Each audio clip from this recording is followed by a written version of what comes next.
Welcome to Rewatch and Rank. On this channel, we rewatch older TV shows, provide a summary and opinion on the episode before ranking each episode against each other.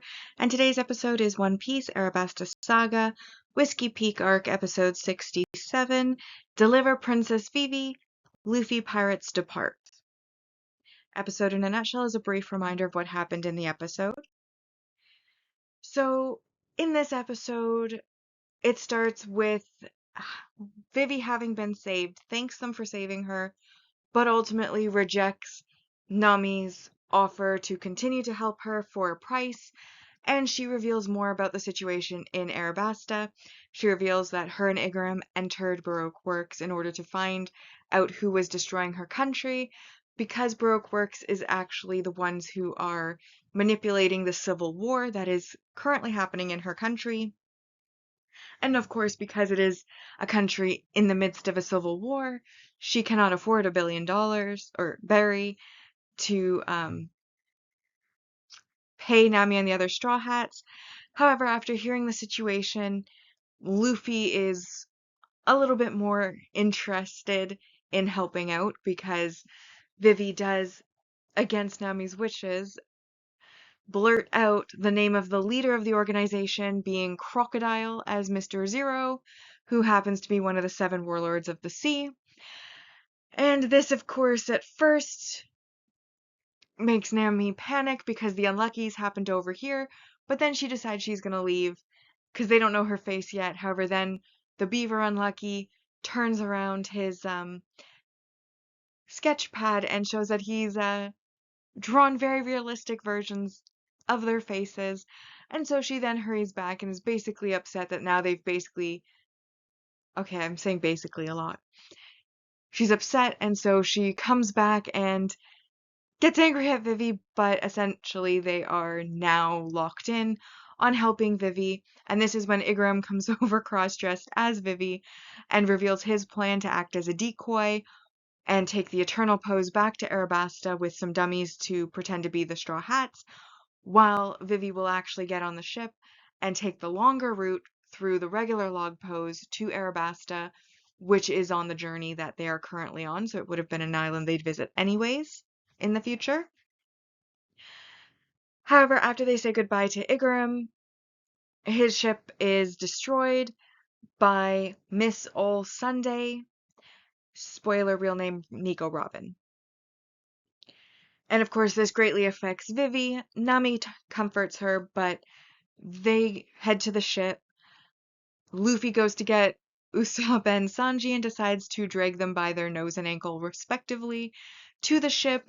Zoro heads to the ship to get the anchor up and get it ready, and Luffy arrives, sends the others onto the ship. Nami and Vivi, they arrive, and Vivi is worried because she can't find Karu, before Zoro reveals that Karu was already on the ship before even he got there, so obviously already knew that they were heading out. And the ship then departs from Whiskey Peak because the log pose is confirmed by Nami to have been set to the next island. And as they're heading out, Miss All Sunday reveals that she is actually on their ship currently, and she plays around with them a bit before it is revealed that she is actually the one who allowed Igaram and Vivi to follow her to learn Crocodile's identity, but then also the one who told Crocodile they knew their identity, and Luffy has a hard time deciding whether she's good or evil, but ultimately decides that since she killed the curly-haired guy, clearly she must be evil, and so he hates her. She offers them an alternative path, a direct Eternal Pose to the island just before Arabasta, but Luffy gets offended that she wants to tell them where to go because that's the captain's job to set the course, and so he breaks it, meaning that they do have to go to the next island. And Miss All Sunday tells them that they are unlucky and that Little Garden will be quite the adventure for them before she then jumps off the ship, revealing that she has a turtle banshee in the water, and she goes off while the others are heading out on their journey, and then we see kind of a preview of a little garden where we see like a tiger um, between some trees and a gigantic footprint on the ground. And that's what happened in this episode. So now that we've been reminded what happened, it's time to rank the episode. As always, we'll start with our mostly objective ranking, followed by the personal ranking. And so it starts with 2 points for our resolved battle, which is Luffy versus Zoro. I forgot about that in my summary, but yes, their fight does briefly continue at the start of this episode. However, it's quickly stopped by Nami punching both of them and telling them to stop fighting before she takes Vivi aside and they have their discussion. Then we have the multi-arc main character introduction, Miss All Sunday, Nico Robin, and then we have our multi-arc main character development, which is Vivi explaining why she entered Baroque Works and what her true goal is, as well as also kind of expanding on the fact that the ideal nation lie is a falsehood, as they're not creating a new nation, they are taking over Alabasta. And then we also get some world building where we have the eternal pose being introduced. So the log pose measures the next island once you've arrived at an island and takes you by a specific route. However, an eternal pose is locked onto a single island's electromagnetic field permanently, meaning no matter where you are in the Grand Line, it will always point to that island, allowing you to move more freely within the Grand Line as you're not having to follow a specific route, but can just follow that one place to go to that one island. Then we have our negatives for this episode, and we have the negative messaging or behavior, which is Vivi endangering others. So basically, Nami says, like, don't tell me or any of us who the leader is. We can't know that because that'll put us in danger. And then one of Vivi's character traits is that she says things either too late giving information, like after they've already experienced trouble. She's like, oh yeah, I just remembered. I should have told you about that. Or she just blurts out information she shouldn't. And in this case, it's blurting out information she shouldn't. She's basically sitting there like, I should not tell you this. You'd be in so much danger if you knew that the leader was one of the 7 warlords of the sea, Crocodile. And basically blurs out the information she shouldn't, which now has locked in Luffy and Nami and Zoro, because their faces were seen by the Unluckies, into helping her whether they wanted to or not. Though Luffy was already leaning towards helping her out anyways, even without a reward, and so it would have happened regardless. But I do think that, especially as a princess, having the presence of mind to choose your words and to not endanger others and to not blurt out information that you know is dangerous to people, thereby putting them in danger, would be a better trait to have. So I did take 2 points for that. And then also, I did the failed emotional impact, which is -3 points. And the reason for this is, while we know the future, well, actually, there's multiple reasons. So if this was your first time watching through, Igaram basically was an evil enemy. Then he begs for help, and it's revealed that he's actually not a bad guy. But we don't really see much other than him begging for help. Then he disappears off screen, comes back cross-dressed as Vivi, and then goes off on a ship, and the ship explodes. What I mean to say is that as an audience member, we don't really get much interaction with Igaram before this happens, and we understand his importance to Vivi the character and why she would be upset about it, but as the audience, we have no reason to be upset about it. We didn't even really know this guy, and we're still getting over our first negative impression of him being the bad guy. So, you know, it wouldn't impact me that much. Now, knowing the future and how, once you've seen all the flashbacks and Igaram does become better because you see how he interacted with Vivi as a child and how he was there, and you know that he's like a really great guy.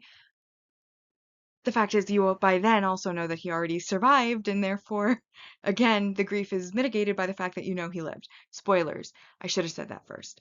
But it is a rewatch, and it is very old episodes that we're still on, not new ones, so If you haven't seen it yet, that's your own fault. But anyways, the point is we know he lives, so again, that also mitigates the sadness. So either you don't know him well enough to care at the time if it's your first watch through, or you do care because you have seen the future, but because you have seen those future episodes, you also know that he's not dead, therefore still not going to impact you that greatly.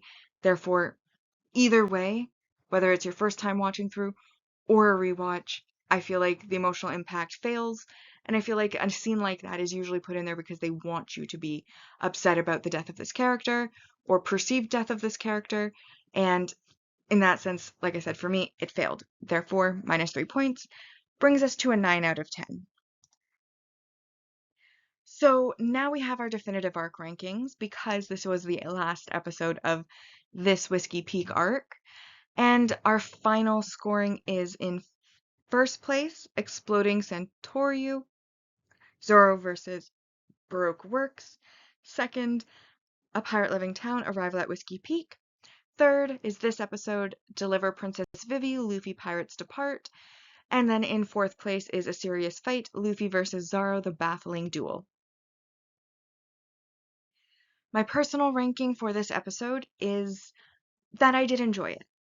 I thought there was the comedy with the whole blurting out the well, no, first, comedy was the way Nami finished the fight by basically knocking out these two monsters, which makes like Karu and Vivi like even more scared of her.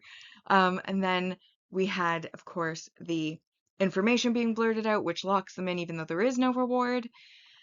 We also get an updated information on the motivation behind Vivi as a character and why she joined Baroque Works, what's going on in Arabasta, what her whole goal and thing is. We then had the explosion, which unfortunately was a failed emotional impact. Before we then have the run to the ship, and it is funny in that we have Luffy grabbing Usopp by the nose, Sanji by the ankle, dragging them through the walls across, like all over the town, and then they get to the ship and he's like, "Oh, they're still asleep." I think they probably are knocked out at this point because you've been dragging them everywhere. And then additional to that, they get on the ship, they have no idea what's going on, and they're all upset about the fact that they, now aren't in the town and they want to stay because they still think it's a great place because they were asleep through everything. Meanwhile, Karu being on the ship already, I find also amusing. And then, of course, there's the fact that Nami, when they're like wanting to stay at the town, she just bonks them on the head. And Zoro's like, "Can you explain it to them?" And she's like, "I already did." And he's like, "That was fast." And she's like, "Yeah, he skipped the complicated bits." Spoke with her fists. And then again, we have the whole confrontation with Nico Robin, and that's also kind of funny in a way. Like, she kind of plays around with them. She knows that she's stronger than them at this point, or that they aren't aware of what her powers are at this point. And there's that back and forth and all of that, and poor Luffy getting whiplash trying to decide whether she's good or bad with each new piece of information.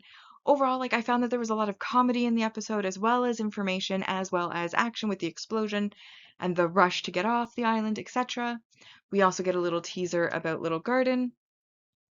So overall, I did enjoy this episode. I thought it was really good, and that is why I gave it 8 points. So the arc rankings for my personal ranking, definitively, because this is again the last episode of this arc. In first place, we have Exploding Centauryu, Zoro versus Baroque Works. This episode I put in second place with the same number score, but Deliver Princess Vivi, Luffy Pirates Depart. Then we have third place, A Pirate Loving Town, Arrival at Whiskey Peak. And then in fourth place is A Serious Fight, Luffy versus Zoro, The Baffling Duel. And that brings us now to our saga rankings so far. On our mostly objective side, we have Reverse Mountain Arc at 90%, and then this episode now has its final score, Whiskey Peak Arc 33 out of a possible 40, which is 82.5%. On the personal ranking side, Reverse Mountain Arc also 90%, and then Whiskey Peak Arc's final score was 22 out of a possible 40, which did equal 55%. Because this was the end of this arc, the arc now has its final score, and as we can see, the score is based on the arc percentage. So on the mostly objective ranking, it was 82.5. That puts it at 8 points. And for the personal ranking, it was at exactly 55, which puts it at 2 points. So on our mostly objective ranking for the series ranking, where we're ranking each of the sagas, East Blue, of course, still in first. It's the only completed saga so far. Arabasta Saga now has 17 out of a possible 70. And on the personal ranking side, Arabasta now has 11 out of a possible 70. But with that, we have now rewatched and ranked One Piece Arabasta Saga, Whiskey Peak Arc, Episode 67, Deliver Princess Vivi, Luffy Pirates Depart. Like and subscribe if you'd like to, and I'll see you in the next episode.